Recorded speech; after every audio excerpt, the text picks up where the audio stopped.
Hello everyone, आज की इस वीडियो में हम एसओएल के जो एमबीए एडमिशन फॉर्म है वो कैसे भरना है उसके बारे में डिस्कशन करेंगे। तो ये एसओएल की वेबसाइट है। यहाँ पर आप नीचे स्क्रॉल डाउन करोगे तो आपको मास्टर्स इन बिज़नेस एडमिनिस्ट्रेशन का लिंक मिलेगा। फिर यहाँ लेफ़्ट साइड में ही आपको प्रोस्पेक्टस हो गया, एलिजिबिलिटी क्राइटेरिया हो गया, फ़ीस डिटेल हो गया, जिसके ऊपर ऑलरेडी हमने डिटेल वीडियो बना रखी है। आप उस वीडियो को जाकर देख सकते हो या फिर प्रोस्पेक्टस रीड कर लीजिए, उसके बाद ही आप अप्लाई करोगे। याद रखिए, ये जो हम आपको बता रहे हैं ये रजिस्ट्रेशन फॉर्म है। इस फॉर्म की फ़ीस 250 रुपये है और रिज़र्व कैटेगरी के लिए थोड़ी कम फ़ीस है एप्लीकेशन फ़ॉर्म की। जब आप ये भर दोगे उसके बाद मेरिट लिस्ट आएगी। मेरिट लिस्ट में जिनका नाम आता है फिर उनको एडमिशन फ़ीस पे करनी होगी। फ़िलहाल ये रजिस्ट्रेशन फॉर्म है जिसकी हम बात कर रहे हैं। यहाँ पर आपको रजिस्ट्रेशन फॉर्म का लिंक मिलेगा, इस पर आप क्लिक करोगे। 7 अक्टूबर को फॉर्म आने थे लेकिन आए एक्चुअल में 8 अक्टूबर को हैं। सुबह मॉर्निंग के टाइम पर ये फॉर्म रिलीज़ हुए हैं। तो अगर फॉर्म के अंदर थोड़ा भी ग्लिच आपको लग जाए तो उसको लेट इट बी कर दें, कुछ टाइम के बाद फॉर्म भरें, ठीक है। तो ये रजिस्ट्रेशन पोर्टल है एमबीए का जो आपके सामने ओपन है।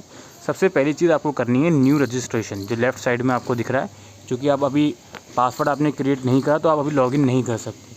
पहले आपको न्यू रजिस्ट्रेशन करना है और यहाँ पर आपको 10th-12th की मार्कशीट के अकॉर्डिंग अपनी डिटेल देनी है। अपना आपको नाम देना है, यहाँ पे ईमेल एड्रेस देनी है 2 बार। पासवर्ड आप क्रिएट करोगे खुद का, ठीक है, जिसमें upper case letter, lower case letter, numerical या करेक्टर वर्ड्स आप यूज़ कर सकते हो। इसके बाद मोबाइल नंबर दोगे 2 बार और एक कैप्चा कोड के थ्रू आप रजिस्टर बटन पे क्लिक करोगे। जैसे ही आप रजिस्टर करते हो तो ऊपर आपको एक पॉपअप शो होगा कि आपका रजिस्ट्रेशन अकाउंट क्रिएट हो गया है और वेरिफिकेशन कोड आया होगा आपको, उसको आप यहाँ पर लिखिए। यहाँ पर आपको ईमेल के ऊपर एक वेरिफिकेशन कोड आया होगा, वो यहाँ पर आप लिखोगे और एक कैप्चा कोड की मदद से सबमिट ओटीपी पर क्लिक करोगे। जैसे ही आप सबमिट कर लेते हो तो आपका अकाउंट वेरीफाइड सक्सेसफुली ये पॉपअप शो हो जाएगा। अब आपका अगला स्टेप है, यहाँ पर आप देख रहे हो राइट साइड में जो आपकी ईमेल आईडी जो आपने दी है और जो पासवर्ड क्रिएट किया है और कैप्चा कोड की मदद से अब आप लॉगिन करोगे, ठीक है। पहला स्टेप आपका रजिस्ट्रेशन का सक्सेसफुली हो गया है। अब आप लॉगिन करोगे। के बाद कुछ इस तरह का इंटरफेस आप लोगों के सामने आएगा। यहाँ पर आप देख सकते हो लेफ़्ट साइड में आपकी ईमेल आईडी और मोबाइल नंबर लिखा गया है और राइट साइड में आप देख सकते हो कंप्लीट प्रोफाइल का ऑप्शन है। अभी आपने सिर्फ रजिस्ट्रेशन करा है तो रजिस्ट्रेशन करने के बाद लॉगिन करोगे तो कुछ इस तरह का इंटरफेस आएगा। तो यहाँ पर मैं कंप्लीट प्रोफाइल पर क्लिक करता हूँ। इसके बाद मुझसे यहाँ पे अपनी personal detail, other details, uploading documents वगैरह पूछा जाएगा। यहाँ पे मेरा नाम पूछा जाएगा। अगर आपका फ़र्स्ट नेम लास्ट नेम है तो आप दोनों लिखेंगे, अदरवाइज़ फ़र्स्ट नेम ही है सिर्फ तो आप फर्स्ट नेम ही लिखोगे। डेट ऑफ बर्थ लिखोगे, आप अपनी जेंडर चूज़ करोगे। यहाँ पे जो भी आपका जेंडर है, कैटेगरी जो भी आपकी है, अगर ओबीसी वगैरह है तो वो उसको चूज़ कर लोगे। उसका डॉक्यूमेंट वगैरह आपको लगाने पड़ेंगे। जनरल है तो आप जनरल रहने दो। यहाँ पर आपका ब्लड ग्रुप पूछा जा रहा है और इंडियन सिटीज़न हो या नहीं, रिलीजन पूछा जाएगा। अगर ब्लड ग्रुप आपको नहीं पता है अपना तो कुछ भी लिख दीजिएगा। अगर आप टेस्ट करवा सकते हो तो ठीक है। अगर ब्लड ग्रुप नहीं पता, फॉर्म भरना भी ज़रूरी है, तब तो कोई ऑप्शन नहीं है, कुछ भी आप यहाँ पर लिख सकते हो बिकॉज इसका कोई आगे यूज़ होगा नहीं। जस्ट एक डाटा के अकॉर्डिंग आपसे पूछा जाता है। इसके बाद नेशनलिटी आप यहाँ पर आप लिख सकते हो। इसके बाद प्लेस ऑफ बर्थ डिटेल, कहाँ आपकी पैदाइश हुई, टाउन लिख देना, कंट्री स्टेट, जैसे अगर दिल्ली में हुई तो दिल्ली लिख देना, यहाँ पर भी दिल्ली ही आएगा। कंट्री लिख देना इंडिया, ठीक है। और डिस्ट्रिक्ट लिख देना, दिल्ली में डिस्ट्रिक्ट कौन सी है आपकी वो लिख देना। यहाँ खुद से टाइप करना पड़ेगा आपको। इसके बाद फैमिली डिटेल है, मदर नेम लिखना है आपको, फादर नेम लिखना है, गार्डियंस नेम लिखना मैंडेटरी नहीं है। आप चाहो तो अपने किसी सिबलिंग का नाम लिख देना गार्डियंस नेम में, किसी बड़े सिबलिंग का, भाई का या बहन का। और इमरजेंसी कॉन्टैक्ट नंबर में अपने फादर या मदर का नंबर आप दे सकते हो। SOL DU registration detail if applicable. अब यहाँ पर क्या है भाई, अगर आपकी ग्रेजुएशन सोल से है तो उसकी डिटेल मांग रहे हैं। Are you studied in any college affiliated under SOL DU, yes या नो। अगर आप येस करते हो तो भाई उसकी डिटेल आप लोग दे दो। आपको रजिस्ट्रेशन नंबर लिखना पड़ेगा एसओएल का और name of SOL DU department affiliated college. और यहाँ पर है प्रोग्राम रजिस्टर्ड इन, किस प्रोग्राम में आपने एसओएल में पढ़ा है वो आपको यहाँ पे बताना पड़ेगा। अब यहाँ बच्चों को कन्फ्यूज़न रहेगी कि सर यहाँ पे हम रजिस्ट्रेशन नंबर में क्या लिखें। यहाँ पे सिंपल सी बात है यार, रजिस्ट्रेशन नंबर में आप एसओएल का रोल नंबर लिख देना बिकॉज और कोई तो एसओएल के पास रजिस्ट्रेशन नंबर होता नहीं है। एक इनरोलमेंट नंबर होता है, वो भी आप लिख सकते हो, कोई दिक्कत नहीं है। तो यहाँ पर आप इनरोलमेंट नंबर या एसओएल का रोल नंबर लिख देना। इसके बाद पूछा जा रहा है name of SOL DU department affiliate colleges, यहाँ पर आप लिख देना school of open learning because जिन बच्चों की ग्रेजुएशन कंप्लीट हुई है हर एक बच्चे को तो कॉलेज मिलता नहीं है, तो और अगर मिलता भी है तो याद रहता नहीं है क्या है क्या नहीं, तो यहाँ पे स्कूल ऑफ ओपन लर्निंग ही लिखना है। इसके बाद जो भी आप प्रोग्राम कर रहे थे उसका यहाँ पे नाम लिख देना, बीकॉम प्रोग्राम जो भी है।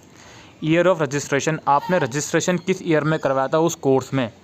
या देखिए यहाँ पे ईयर ऑफ रजिस्ट्रेशन पूछ रहा है, ईयर ऑफ कंप्लीशन नहीं पूछ रहा। इसके बाद अगर आप इसमें नहीं हो तो उसको आप नो ही रहने देंगे, फिर लिखने की ज़रूरत ही नहीं है अगर आप किसी दूसरी यूनिवर्सिटी से ग्रेजुएट होकर आए हो तो। ये अदर कैटेगरी, ये कोटा है, क्या आप PWD से बिलोंग करते हो, अगर हो तो आप यहाँ पे लिख दोगे अपने अकॉर्डिंग, नहीं हो तो यहाँ पे नॉट एप्लीकेबल आप रहने दोगे। इसके बाद एड्रेस डिटेल आप प्रोवाइड करोगे, यहाँ पे कॉरस्पॉन्डेंस और परमानेंट एड्रेस अगर सेम है तो इस वाले ऑप्शन पर टिक कर देना, तो परमानेंट एड्रेस अपने आप ही कॉपी हो जाता है। यहाँ पे बैंक डिटेल आपको देनी पड़ेगी। कई बार क्या होता है आपका पैसा रिफ़ंड हो जाता है किसी टेक्निकल ग्लिच की वजह से, या एडमिशन कैंसिल हो जाता है तो इसी बैंक में आपका रिफ़ंड आता है, तो उसकी डिटेल यहाँ पे आपको प्रोवाइड करनी पड़ेगी उस पर्टिकुलर बैंक अकाउंट की। यहाँ पर आप अपनी खुद की डिटेल भी दे सकते हो, या फिर अगर आपका खुद का बैंक अकाउंट नहीं है, घर में किसी मम्मी का, पापा का या भाई का या बहन का बैंक अकाउंट है, उनका भी यहाँ पर आप डिटेल दे सकते हो। इसको करने के बाद सेव और नेक्स्ट बटन पे आप क्लिक करोगे, डिटेल को वेरीफाई कर लोगे कि जो डिटेल आपने दी हैं वो ठीक हैं या नहीं। इसके बाद नीचे स्क्रॉल करोगे, ऑप्शन होगा जिस पे क्लिक करके आप इस डिटेल को अपडेट भी कर सकते हो। अदरवाइज़ नेक्स्ट बटन पे आप क्लिक करोगे और यहाँ पे आपसे फिर अदर डिटेल्स पूछा जाएगा। Do you have any illness which requires continuous और इमरजेंस मेडिकल अटेंशन, क्या आपको कोई ऐसी बीमारी है, ऊपर वाला ना करे, जिसकी वजह से आपका रेगुलर ट्रीटमेंट वगैरह होता है तो आप येस पे क्लिक करोगे, नहीं है तो नो पे क्लिक करोगे, ठीक है। और have you participated in NSS, क्या आपने कभी NSS या NCC में पार्टिसिपेट करा है, हाँ तो येस पे क्लिक करोगे, नहीं है तो नो पे क्लिक करोगे। यहाँ पे येस पे क्लिक करोगे तो ड्यूरेशन आपसे पूछ ली जाएगी, तो वो आपको प्रोवाइड करनी पड़ेगी। Have you participated in sport extra curriculum activity, है तो येस पे क्लिक करोगे, और फिर लेवल ऑफ अचीवमेंट भी आपको यहाँ पे लिखनी पड़ेगी अगर है तो, अदरवाइज़ नो पे क्लिक करोगे। उसके बाद है इंग्लिश, यहाँ पे लैंग्वेज पूछ रहा है, इंग्लिश लैंग्वेज आप पढ़ सकते हो, लिख भी सकते हो, बोल भी सकते हो, अगर हाँ तो तीनों पे टिक करोगे। फिर हिंदी है, लिख भी सकते हो, बोल भी सकते हो, और लिख भी सकते हो, बोल भी सकते हो, पढ़ भी सकते हो। दूसरी लैंग्वेज अगर आप देना चाहते हो डिटेल तो यहाँ पे लिख देना उस लैंग्वेज का नाम, और उस लैंग्वेज में आप उसको पढ़ सकते हो, बोल सकते हो, जो भी है वो यहाँ पे टिक कर देना। इसके बाद हम इसको सेव एंड नेक्स्ट पे क्लिक करेंगे, तो इसके बाद फिर अदर डिटेल्स का है हमारे पास ऑप्शन दोबारा है, ये मतलब ये वेरीफाई करवाएगा कि एक बार चेक कर लीजिए, ठीक है। हम नेक्स्ट पे क्लिक कर लेंगे। उसके बाद हमारे पास अपलोड का ऑप्शन है शायद, हाँ यहाँ पे हमें फ़ोटोग्राफ और सिग्नेचर अपलोड कर लिए, ठीक है। फ़ोटोग्राफ और सिग्नेचर अपलोड करने को पूछ रहा है तो वो यहाँ पे हम अपलोड कर देंगे। फाइल पे क्लिक करोगे तो फिर यहाँ पर एक अंडरटेकिंग शो होगा कि I do hereby declare, कि जितनी भी डिटेल मैंने प्रोफाइल में दी हैं वो सही हैं और एकदम करेक्ट हैं मेरी नॉलेज के अकॉर्डिंग, और मैं ये समझता हूँ कि अगर कोई इन्फॉर्मेशन गलत पाई गई तो मेरा फॉर्म रिजेक्ट कर दिया जाएगा और मैं एडमिशन के लिए एलिजिबल नहीं रहूँगा। इस पर क्लिक करवाएंगे ये लोग और सबमिट बटन पे क्लिक करवाएंगे। कुछ ऐसा विंडो शो होगा कि भाई आपकी प्रोफाइल अपडेट हो गई है सक्सेसफुली, अब आप प्रोग्राम के लिए अप्लाई कर सकते हो। यहाँ पे आप देखोगे राइट साइड में ही नीचे ही choose the programme you wants to apply, यहाँ पे जो अप्लाई नाउ का ऑप्शन है इस पर आप क्लिक करोगे। यहाँ प्रोग्राम सेलेक्ट करना है, ऑब्वियसली यार मास्टर्स प्रोग्राम है तो मास्टर्स का ही फॉर्म भर रहे हैं हम। यहाँ पे क्वालिफ़िकेशन एलिजिबिलिटी क्राइटेरिया पूछ रहा है आपसे, पहले तो ये सभी को होना ही चाहिए, ग्रेजुएट तो सभी होने ही चाहिए तभी आप अप्लाई कर सकते हो। इसके अलावा study centre preference in Delhi, आपका दिल्ली के अंदर क्या स्टडी सेंटर प्रेफरेंस है, ठीक है। ईस्ट में देना चाहते हो, नॉर्थ में, यानी कि जो MBA जब आप कोर्स करोगे उसकी क्लासेस होंगी संडे टू संडे या सैटरडे संडे, तो वो क्लासेस आप दिल्ली में ही ले सकते हो। तो वो east Delhi, west Delhi, north Delhi, south Delhi कहाँ आप लेना चाहते हो वो आप चूज़ करोगे। फिर हम फर्दर प्रोसीड करते हैं इसको। इसके बाद है you have applied for the programme MBA, you need to pay the fee for the successful submission, okay. Programme selection हो गया, अब नेक्स्ट पे क्लिक करेंगे। उसके बाद यहाँ पे हमको डिटेल दिखा रहा है कि क्या डिटेल हमने प्रोवाइड करी है, ठीक है। तो ये आप चेक कर लीजिएगा और सबसे नीचे करने के बाद अगेन ये एकेडमिक डिटेल दिखाएगा हमको कि merit for admission in the course will be prepared in the following manner. पहला 80% वेटेज आपकी ग्रेजुएशन को मार्क्स को दिया जाएगा। फिर इसके अलावा अगर आपके पास और भी प्रोफेशनल वर्क एक्सपीरियंस है तो 20% वेटेज और आपको मिलेगा। ठीक है। तो ये उसके अकॉर्डिंगली यहाँ पे लिखा गया है, ये आप चीज़ें पढ़ सकते हो, ठीक है। ये एलिजिबल कैटेगरी क्या है, कैटेगरी 1, कैटेगरी 2, कैटेगरी 3, कैटेगरी 4। तो आपकी कैटेगरी कौन सी रहेगी, 1 रहेगी, तो आप 1 चूज़ कर लोगे यहाँ पे, ठीक है। और टाइप ऑफ एक्सपीरियंस, अगर कोई एक्सपीरियंस है आपको तो वो आप यहाँ पे लिख सकते हो। क्वालिफ़िकेशन डिटेल यहाँ पे आपको देनी है। क्लास 10th है, क्लास 10th आपने किस ईयर में पास आउट करी थी वो आप बताओगे। और क्लास 10th की परसेंटेज क्या थी, अगर आपके CGPA मोड था तो उसको परसेंटेज में कन्वर्ट करके यहाँ लिख दोगे, जो 9.5 से करते हैं। आपकी क्लास 10th के स्कूल का नाम क्या था वो लिखोगे। 12th क्लास 10th की बोर्ड का नाम क्या था वो लिखोगे। सब्जेक्ट आपने कौन से पढ़े हैं क्लास 12 में, 4-5 सब्जेक्ट जो होते हैं हमारे पास उनके नाम लिख देंगे। और डिवीज़न क्या थी आपकी, अगर जो भी है 60% से ऊपर तो फर्स्ट डिवीज़न आती है, एटसेट्रा एटसेट्रा, उसके अकॉर्डिंगली आप लिख दोगे। इसके बाद क्लास 12th की डिटेल पूछ रहा है, क्लास 12th आपने कब पास आउट करी है वो आप लिखोगे। अगेन क्लास 12th की परसेंटेज आप लिखोगे। बेस्ट 5 सब्जेक्ट के लिखना है यहाँ पे, जिसमें एक लैंग्वेज आप ले सकते हो, और अगर इलेक्टिव लैंग्वेज भी आपने पढ़ी है तो दोनों ले सकते हो लैंग्वेज। बेस्ट 5 की लिखनी है परसेंटेज। क्लास 12th के स्कूल का नाम, अगर आपने NIOS से करा है तो NIOS बोर्ड लिखोगे, दैट्स इट। स्टडी सेंटर का नाम याद है तो वो लिख देना, और बोर्ड लिखोगे क्लास 12th का, क्लास 12th के सब्जेक्ट्स लिख दोगे, क्लास 12th की डिवीज़न लिख दोगे। Have you pass class 12th with mathematic पढ़ी है आपने, ज़रूरी नहीं है क्लास 12 में मैथमेटिक होनी चाहिए, ये लोग पूछ रहे हैं पढ़े हैं या नहीं, पढ़े हैं तो येस कर दोगे, अदरवाइज़ नो कर दोगे। क्वालिफाइंग डिटेल, ग्रेजुएशन की डिटेल देनी है आपको। ग्रेजुएशन किस ईयर में पास आउट करिए, सब्जेक्ट क्या थे आपके, अगर आपने BCom किया है तो कॉमर्स लिख देना, दैट्स इट। और have you pass graduation with honours, BCom honours करा है हाँ या ना, वो आप यहाँ पे अपने अकॉर्डिंगली लिख सकते हो। अगर आपने BA प्रोग्राम करा है ना, अगर मान लीजिए आपने BA प्रोग्राम करा है तो BA प्रोग्राम लिखना, और जो आपके मेन सब्जेक्ट हैं BA प्रोग्राम में वो लिख देना। अगर आपने BA ऑनर्स पॉलिटिकल साइंस या BA ऑनर्स हिस्ट्री कुछ भी किया है तो वो लिख देना, BBA वगैरह किया है तो वो लिख देना, दैट्स इट। और कुछ लिखने की ज़रूरत नहीं है, ठीक है। इसके बाद हमारा है school of open learning registration number, ये उनके लिए होगा जो SOL से कर रहे हैं। ये रजिस्ट्रेशन नंबर पूछ रहा है, यहाँ पर आप इनरोलमेंट नंबर लिख सकते हो। ग्रेजुएशन किस यूनिवर्सिटी से करिए, स्कूल ऑफ ओपन लर्निंग से करिए, अदर से करिए तो अदर पे चूज़ करोगे। अगर आपने DU रेगुलर से कराए तो भी आप अदर ही चूज़ करोगे, ठीक है जी। डिवीज़न लिख दोगे, परसेंटेज लिख दोगे, अगर आपकी CGPA मोड में तो उसको परसेंटेज में कन्वर्ट करके लिखोगे। अब यहाँ पे अगर आपके पास मास्टर्स भी आपने करी हुई है तो उसकी डिटेल आप लोग दे सकते हो, और उसके बाद फिर आप सेव और नेक्स्ट बटन पे क्लिक करोगे। यहाँ पे एक चीज़ और आपको समझनी है कि अगर आप सिर्फ फ्रेश ग्रेजुएट हो तो यहाँ पर आप देखो एक्सपीरियंस मांग रहा है आपसे।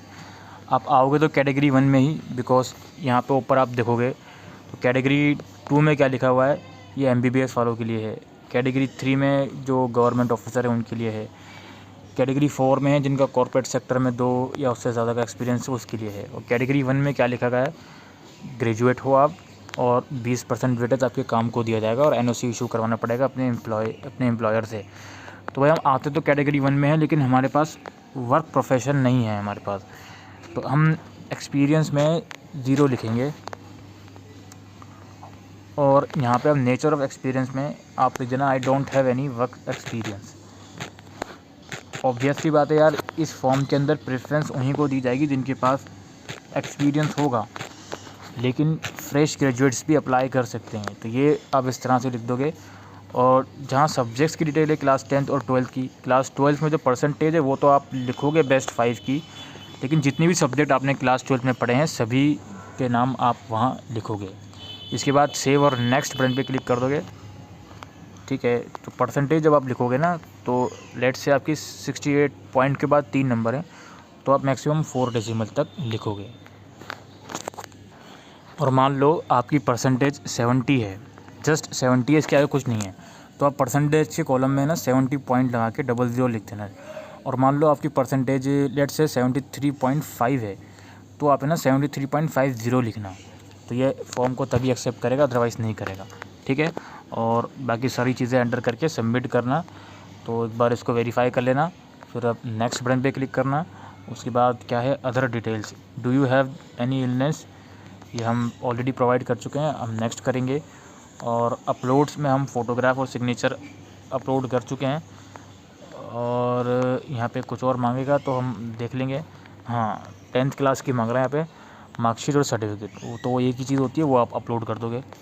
12th क्लास की भी again marksheet and certificate, 12th का प्रोविजनल सर्टिफिकेट है तो वो साथ में अटैच कर देना मार्कशीट के, एक ही PDF बनाना दोनों की और अपलोड कर देना।